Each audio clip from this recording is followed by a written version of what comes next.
You're listening to the Live Out Loud podcast with River Wynn and Michelle Flamer. Hi, hi, River. Hi, Michelle. Oh my God. We are a bunch of goofballs today. Yeah. Dirt, dirt. Oh my goodness. Oh my God, that's adorable. Hey, happy Saturday. Happy Saturday. I mean, most people know we record on the weekend, but hey, happy Wednesday. Yeah, if you're listening to this, happy Wednesday. I hope your Wednesday's going well. Oh my God, I've been getting the sweetest responses to the podcast with my mom. I love that you did that. I love that so much. Yeah, in fact, a few other people are like, "Will you guys do another one?" Should they want me to do one with her around the time that like talk about when I came out That would be good. and That would like be good. and really like have a good sweet little heart to heart around like what that felt like when I came out at 19 and all that sort of stuff. I hope to someday do something similar with my dad, I know we've but talked about about that just around kind the of like our cult. life, like through his lens. Um, I think that'd be a really good conversation because my dad and I were super like I have a lot of great memories with my dad when I was a young kid before we started like we joined the cult, and so it would be a really great conversation to have with him about that. Yeah, I would love for you to like ask him, why did you guys not just go to another like a normal religious path? Why did you choose that? Like I would love to hear some of those because my mom and I talked about like how it is to have Yeah, adult kids, right? Adults yeah. and where those relationships lie now and how we continue to like grow our friendship or parentship, however you want to say it. Yeah. It would be a fascinating conversation on your end to talk about like why he made, he obviously and your mother at the time, like why they made those decisions. I would be fascinated to listen. Yeah, I love that you had that conversation with your mom about adult relationships because like right now my dad and I are our relationship is shifting because my brother and I are uh Caregivers. caregivers for him essentially Mhm. now in many ways. As he's going through some health issues and some life struggles, we are stepping in and providing him support in many ways. And he even said, like this is so strange because our relationship is shifting. Like you're giving me the support, and I'm supposed to be the parent. And so it's such a fascinating topic, I think, like how our relationships with our parents shift as we become adults. So I love that you had that conversation with your mom and like talking about it from her perspective. Yeah, we told a couple of funny stories as well. So, yeah, I've been getting very sweet notes regarding that and, people just contemplative around their own family. I mean, it's coming into Thanksgiving. It was just a good week to do Yeah. that. So, and Yeah. now we're kind of coming to the end of the year and there's a new Mhm. tradition that we kind of do together and it's really fun. And it's talking about astrology. Well, no, not tarot cards. Tarot, astrology plays into it as well. That's true. Yeah. And then like usually we pick a card for ourselves for like you talk about it. You're so good at talking Yeah, about it. so last year you and I started doing together. We drew our cards for what our theme was going to be for 2024, like our forecast for the year. Yep. And I do these for other people, Hmm. where I draw like 13 cards. You have the theme card for the year, then there's a card for each month, and that is what the energies and the messages you can expect from that month throughout the year. And I do journaling prompts with them and all of that. But you and I did ours together last year, right? And we just did ours for this coming year for 2025. Yep, I didn't pull all 12 months yet, and I will do that tomorrow, but I did pull my theme for 2025. Mm-hmm. Um, so are we going to talk about our themes from 2023 for 2024? Yeah, I think Okay. I don't know about you, but like mine looking back over 2024, at the beginning of the year, I was like, oh, this card resonates. But as I'm looking back over 2024, I'm like, whoa, I had no idea how deeply it would resonate in hindsight, how Mm-hmm. spot on my theme for the year was. So my theme card for 2024 was the Hierophant, which is also known as the High Priest in tarot.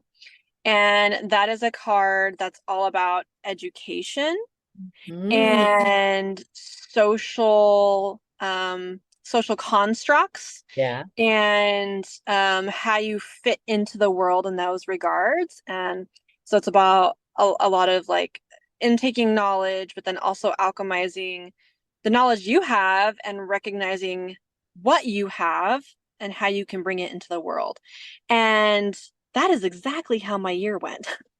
Isn't that crazy? And in a I, huge, huge way. Like in ways I never could have at the beginning of 2024. If you had told me that at the end of 2024, I would be working as a preschool teacher at a nature school, headed on to my next college degree, starting in January. And all the things I've done this year, I would have looked at you and been like, what are you talking about? Like, that's what? No, I'm doing that. But here right? I am. Here I I am. know. And this year has also really taught me um my own value, like how much wisdom and skill I bring to the table, what my value is. Mhm. And it's also shown me how much time and energy I've spent trying to follow the plan that society maps out for you, trying to Mhm. fit within those social constructs. And that's not who I'm meant to be. I'm meant Mhm. to do things my own way. I'm literally a trailblazer. That's who I am in my human design. I'm meant to lead the way, not follow. Yeah. And so this year was really all about that, like higher education, literally moving into a job in education Yep. and in a job that's very aligned for me, where I am not a follower. I get to be a part of a team where my opinions, my ideas, my perspectives are highly welcomed and seen and heard. Um, it So all just seen and aligned. heard that they gave you a raise already. I got a raise I got a raise a month into working. I love it And for you. like, and she told me, she was like, I literally couldn't be doing this without you. So it's, that theme card for me of 2024, the Hierophant, the High Priest, it really came to fruition I in freaking love that. magical ways. So, what I about you? love that. So, your card, Was Ace of Ace of Cups. Cups. Yeah. New beginnings, love, intimacy, compassion, spiritual energy. And so what does the Ace of Cups also represent, sort of? Well, first of all, cups in the tarot world is all about internal world and emotions. Yeah, feelings. So, like, think depth. It's Yeah. also about like connecting to your intuition. It's about, trusting yourself. It's about um, filling your own cup Mm-hmm. I do that. and also recognizing what's emptying your cup. Yep. That's so cool. Yeah, and aces in tarot are very much like they're very positive cards. So they're Yeah. very like you're winning at life kind of cards. Mm-hmm. Mm-hmm. Um, and so Ace of Cups is just like this year, 2024 for you was like a year about big feelings, Yeah. Agreed. filling your cup, Moving discovering through the big what doesn't, feelings. what moving through the big feelings, figuring out what doesn't fill your cup, like Mm-hmm. really understanding your internal world in a big way around emotions, love, needs, boundaries, all of that. I do feel more grounded at this place at the end of this year than I did last year. I definitely feel a very, yeah, I feel very different in the fact that, it's like, I don't know, I just feel more embodied, I guess, and I trust myself more. And so, yeah, last time last year at this time, yeah, I was just kind of like, I didn't know what was going to be going on. I mean, it's just interesting. Like you just try to do your best and, you know, I don't know, it's fascinating though. And then this year I pulled what I think is a really cool card. I got the world card as my 2025 theme. So what little things can I expect with that? When you sent me the picture of that card, I was just like, Yeah. ooh, oh, it's so good. So good. Because That's cute. the world card is like so many things come up with that card. But if you look, even if you look at the world card, Yeah. the deck, it's a circle. Yeah. It's a completion, Mhm. completing the cycle, right? Yep. And 2024 was a year for you of practice, For you know, sure. deepening into your emotions and emotional intelligence and self-knowing, practicing and dating and love, right? Yep. And so the world is like, you hit the ground running in Yeah. 2024 I love it. and you completed a cycle. Yeah, I definitely. Well, the cool thing is also getting this card. My sun sign is Aquarius, and Yep. we're in Aquarius now, like for the next 19 years, it said. Yeah. And so that was very much like a like 24 was like a very much like a tying up loose ends in a way, for Yeah. you. And Yep. now it's like with the World Cup, it's like literally the world is at your feet. Yeah, I agree. I The mean, world I is at do. your feet. Like you are grounded. You are Mhm. you have, a full toolbox for self-knowing, emotional regulation, intuition, trusting yourself. Like you Yeah. are going out into the world with a complete toolbox. And you get to move into this new chapter with everything you need right It there feels with like you. that. And so it's a very positive energy. It's a Yeah. very, very just like juicy, I love when you. yummy energy. Okay, so what Watch did out, you? world. Watch out, world. Here comes Michele. Hell yeah. And I kick off January like so much travel. So I love that already. Like that'll get me out into the Which is world.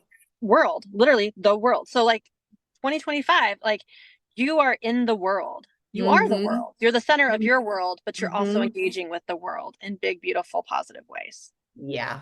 I mean, yeah. And I love, just being in that space. It's really nice. I mean, like waking up and just feeling whole is a wholesome kind of vibe I could get used to.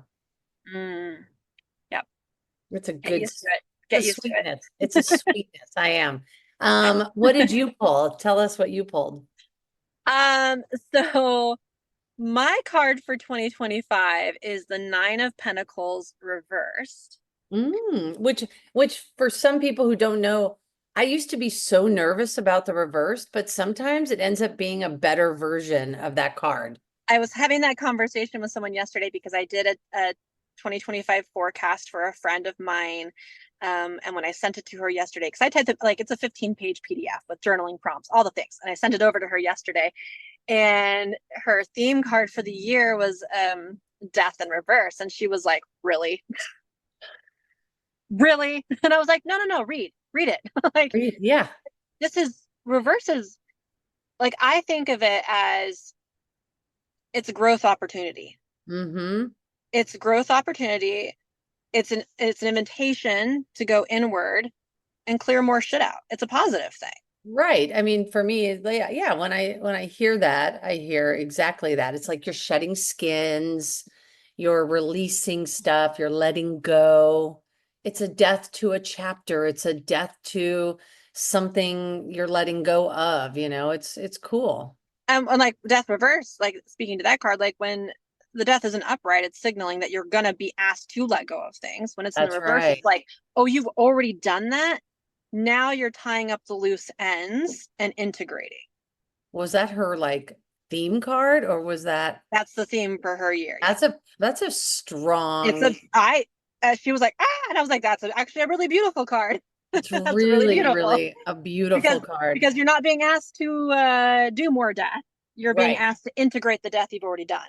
Yeah. So tell us So about with you. mine, Nine of Yeah. Pentacles in reverse. So Pentacles, first of all, revolve around like resources, Mm, money, mm, abundance, mm.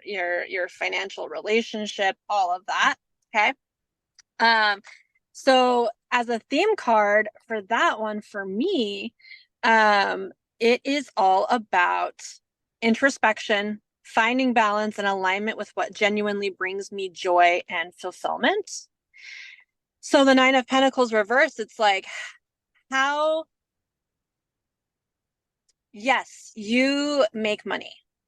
You're good at making money. You're good at finding resources. You're good at inviting abundance into your life, but you've always done it in a way where you're spreading yourself thin. Like 9, that's a large number. Like that's a lot of things going in different directions, right? Yeah, totally.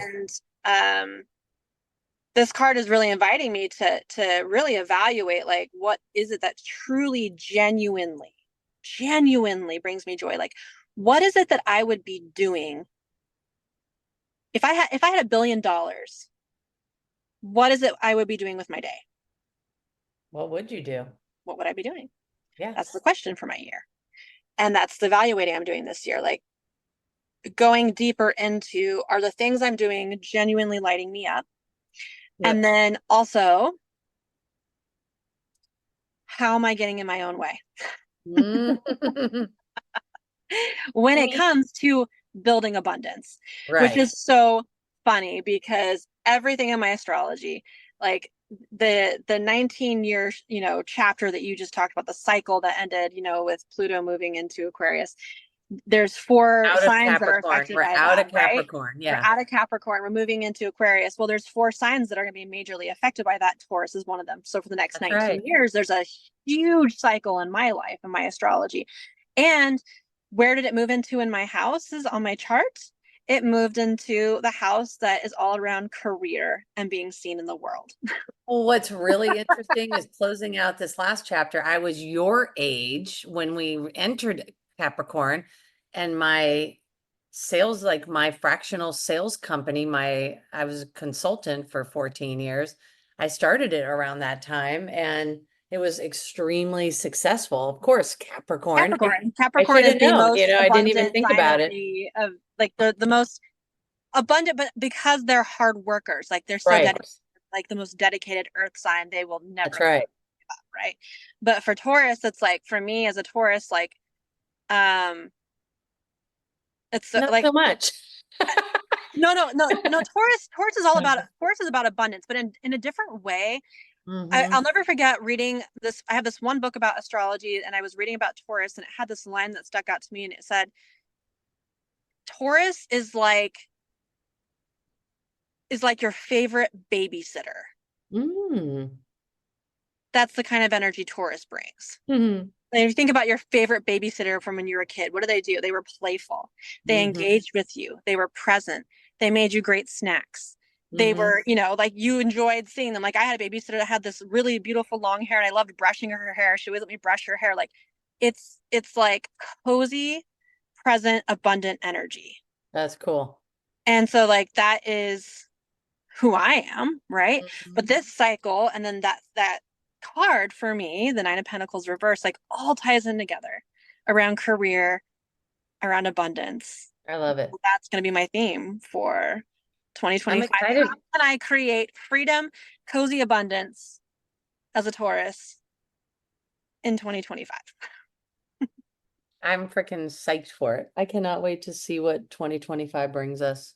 I know. I need to sit down and actually finish doing like my monthly energies. Like I pulled the cards, but I haven't gone through and like evaluated them and all of that. But yeah, I Yeah, am. write them in our journal. I know. And guess what the date was? Today's the 23rd we're recording, but we pulled this on the 24th. Mm-hmm. So I said yesterday, I'm like, oh, maybe I'll pull mine, the rest of them, and do it tomorrow. It would be exactly on the same day. That's trippy.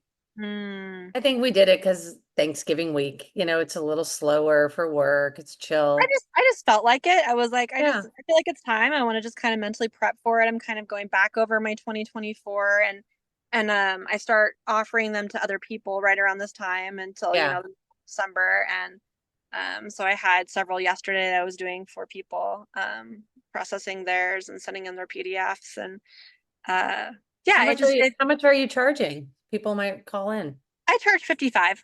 55. That's so Yeah. reasonable. Yeah, and I pull it for the whole year, and then it's like a 15-page I PDF know, that I goes through love each what you card that send. goes through the Yeah. themes for the month, and then there's journaling prompts and like next steps for the month, and it's really juicy. Yeah, I really like that. I Yeah. might I might have to treat somebody to that. Maybe I'll just pull a friend and see who wants it. Michelle, it might be fun for Michelle. Like she's never done anything like that.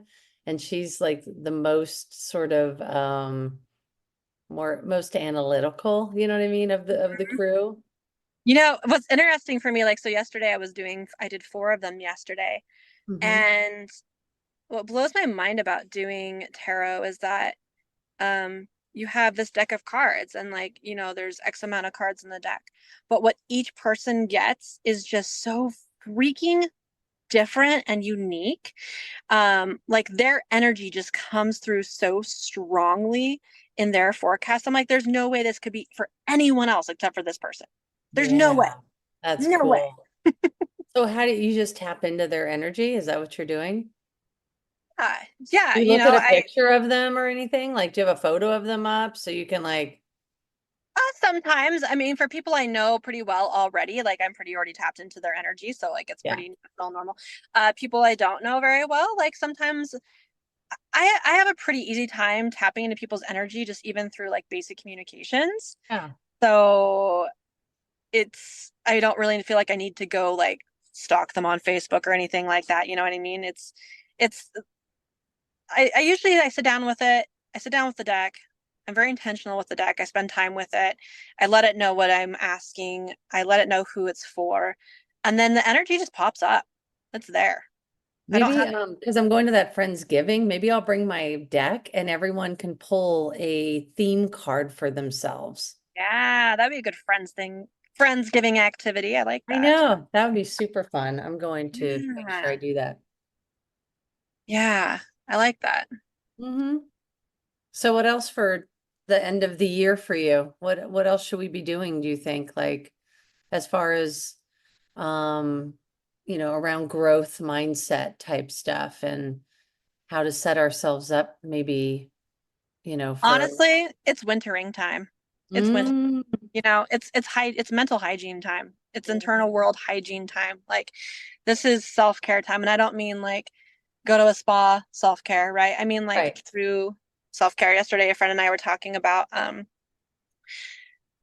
how, or I guess I was like a coaching person. I was coaching someone yesterday, who's become a friend. But we were talking about how as women, like self-care, we're taught that self-care just is so frivolous and so a disposable, as women, like our self-care is the first thing to go to the back burner, but our self-care, like our true caring for self is non-negotiable. Mm-hmm. Non-negotiable. It Yeah. has to be front and center. And so I feel like for at least for me, and I know like kind of collectively, like there's a lot of big emotions happening right now post-election Yeah. and going into the holidays. So just really like take care of yourself. Take care of yourself. Whatever I that know, looks like for I you. know It looks different for everyone. For like me, taking care of myself is being up at 5:15 a.m. journaling. That's self-care for me. yeah. But that's not for everyone. Like what things do you genuinely need? Is it going and getting your hormone levels checked with your primary care provider? Like what is self-care for you right now? Do it. Yeah, for me, it's definitely been the walking. The walking is like listening to our favorite podcasters, so I can have that, continue. I guess it's that more of that internal conversation with myself, right? I learn new things and then I identify what feels good for myself and then move forward. So like Jillian Turecki, Mm-hmm. Sabrina Zohar Show, like these women are so keyed in to like just sharing their knowledge and these beautiful golden nuggets of, self-love or singlehood, dating, relationships. And I'm just here for it. It's so cool. I I still love listen to right Luke. now Luke, the Luke is still toxic. my, Luke is Luke, still, he like kicks me in the ass. You know what I he's mean? still. I just saw that he was dating someone else. I Um, know. my two top podcasts right now are the Cosmic RX with Maddie Murphy. You love that. I love her. She's astrologer. Um, she does coaching and stuff like that too, but like she has been my go-to for everything political because she is super feminist. She is just very good about speaking to what's happening in the world in a way that isn't harsh. It feels gentle. It feels like affirming of emotions, all the things. So I love her. I love her energy. Mhm. Um, and then also To Be Magnetic, Yep. the Love manifestation that. podcast, like love, love, love, love, love, love, love them. Recently, every single episode that comes out directly corresponds to something I'm dealing with in my life. And I'm like, I know, I thank noticed you. that. I know, it's so good. And then, of course, Rich Roll, I just love. I mean, he had Esther Perel on this last week. And of course, she talks about relationships on my drive yesterday. Mm, It was just really juicy with the Sabrina show and with Rich Roll and then Jillian Turecki. It was like such a wham, like boom, on the way home. So bam, bam, bam. I know. I think Cooper learned a lot on the way home, so it was good. Sometimes I really love those longer drives just so that I can literally listen to more podcasts. I do You too. know. I do too. And I'm headed to Portland next week with my kids. So when this episode comes out, I'll be in Portland visiting family and we have a long drive. So I'm getting all the audiobooks, all the things for the kids. So we're going to be listening to some great stuff on our drive. There's so many good kid podcasts, like Caden loved Greeking Out. My kid's favorite is Reading Bug Adventures. That's cute. That's Science such a ones. cute I one. mean, yeah, they have to be sciency or historical for her We to. listen to a lot of audiobooks too. Right Mhm. now, Ivy's favorite is Ramona. The Ramona Mm, books. She loves those so much. so funny. So we So listen to cute. those on audio. I'm actually for Christmas, parents, if you are looking for a great gift for your kids for parents, this is not sponsored. This is just me as a parent being like, get this thing. There's an audiobook player called Yodo, and it's a little radio slash Bluetooth speaker slash audiobook reader that you can carry around and the kids can put their headphones to it and you can hike with it. It has like a backpack clip, all the things, and it lasts a super like the batteries last a super long time. Wow. Yeah. And you can do like a subscription where you access like hundreds of books, but then you can also make your own book cards to plug into this and like download titles. It's amazing. It's amazing. I'm getting those for my kids for Christmas because they will use Mm. so much. Yeah, that sounds really cool. I'll put the links to those podcasts in the show notes and then in this Yodo, we'll put Yeah, a link to it. I'm just like I recently discovered it and I'm obsessed with it. So I'm like, parents, get this for your kids if you don't want them on screens because it's screen free. So get them on that. Yeah, that's awesome that it's kind of like a little mobile Alexa. Yeah, yeah, basically. But then like they can't buy things, so like they can't buy things, they can't access the internet, anything like that. They're just literally listening to audiobooks. It's like a CD player, except for it's not a CD player, right? I think that's so cool. I love all that. Yeah, keeping it Thank you. simple. Thank you, friend. That's cute. Keeping it simple. I like it. Love you. Love you too. Thanks for being here today. And I'm so Always. excited for to pull the other cards and I'm really excited I mean, I've had a great 2024. I can't complain. I'm really excited for 2025. Oh, and what are we doing next week live Oh, yeah, before we yeah. forget? Next Saturday, beyond the fact that we will record, um, November 30th. November 30th around 6 p.m. Pacific Standard Time for those on the West Coast. Um, yeah, 6 o'clock, I guess 9 o'clock Eastern Time. We will be live on Instagram. to pull cards for the collective for To 2020. pull cards for the collective. Yes. No, that'll be so fun. And to just talk to whoever wants to come say hi to us. Yeah, and if you want to pop on and be like, hey, pull a card for my 2025, I'll pull you a card. Yeah, exactly. I love that idea. Yeah, come on and yeah, she'll pull a card for you. So And then if you want a full forecast for 2025, go to my website. exactly. What is your website? Shameless plug. I am riverwin.com. Yep, riverwin.com. Winning, WINN. All right, friends. Love you. Love you too. Talk to you later. Bye. Bye. If you enjoyed this episode today, be sure to subscribe and share because what do we say, baby? Sharing is caring.